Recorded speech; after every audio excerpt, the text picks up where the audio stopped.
శ్రావణ మాసం ముగిసింది. త్వరలో భాద్రపద మాసంలో అడుగు పెడుతున్నాము. దీంతో వినాయక చవితి సందడి మొదలైంది. పిల్లలు పెద్దలు ఇష్టంగా జరుపుకునే వినాయక చవితి కోసం ఆసక్తిగా అందరూ ఎదురుచూస్తున్నారు. విఘ్నాలకు అధిపతి అయిన వినాయకుడి పుట్టినరోజును దేశంలోని ఢిల్లీ నుంచి గల్లీ వరకు జరుపుకుంటాం.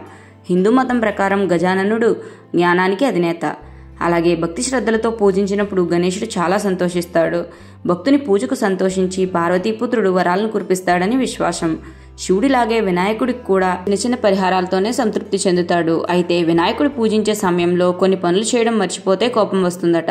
పూజాఫలం లభించదు. మరోవైపు గణేశుడి వాహనం ఎలుక ఇంద్రియాలకు చిహ్నం. హిందూ మతంలో ప్రధాన దేవతల్లో ఒకడు గణపతి. అయితే వినాయకుడిని పూజించేటప్పుడు తెలిసి తెలియక కూడా కొన్ని తప్పులు చేయకూడదు. ఈ పొరపాట్లను చేస్తే వినాయకుడికి ఆగ్రహం వస్తుంది, కష్టాలు ఎదుర్కోవాల్సి వస్తుందని కూడా పురాణ కథనం.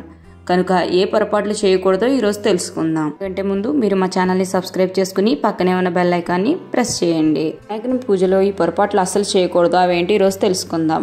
పురాణాల ప్రకారం దేవాదిదేవ మహాదేవుడు మరియు పార్వతీదేవుల తనయుడైన గణేశుని పూజలో తులసి దళాలను పొరపాటును కూడా ఉపయోగించవద్దు. పూజలో తులసి ఆకులను ఉపయోగించవద్దని గణేశుడు ఒకసారి తులసిని శపించాడని కథ చెప్తూ ఉంటారు. కనుక గణపతి పూజలో పొరపాటును కూడా తులసి దళాలను ఉపయోగించవద్దు. అయితే వినాయకుడి పూజలో దర్భగడ్డిని ఉపయోగించడం శ్రేయస్కరం మరియు చాలా మంచిది.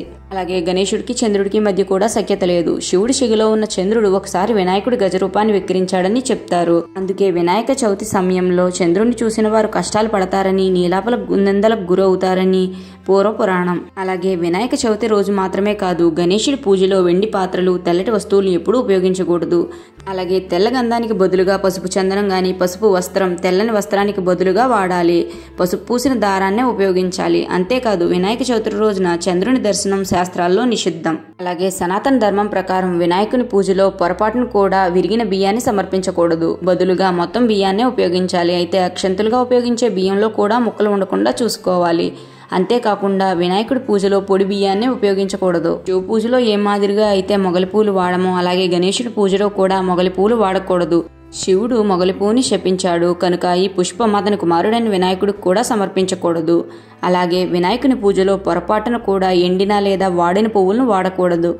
పూజ సమయంలో తాజా పువ్వులు అందుబాటులో లేకపోతే పువ్వులను అసలు సమర్పించవద్దు. కానీ ఎండిన పువ్వులను మాత్రం వద్దు. దర్భను లేదా అక్షంతలను సమర్పించినా సరిపోతుంది.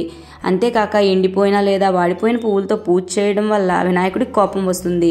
వాస్తు దోషంతో పాటు ఇంట్లో ఆనందం, శాంతి లోపిస్తుంది. అలాగే ప్రతికూల శక్తి కూడా పెరుగుతుంది. పైన చెప్పిన విధంగానే ఇలాంటి పొరపాట్లు చేయకుండా మీరు కూడా మీ వినాయక చవితిని ఆనందంగా జరుపుకోండి. ఈ వీడియో మీకు నచ్చితే మా ఛానల్ లైక్ చేయండి, షేర్ చేయండి, సబ్స్క్రైబ్ చేయండి.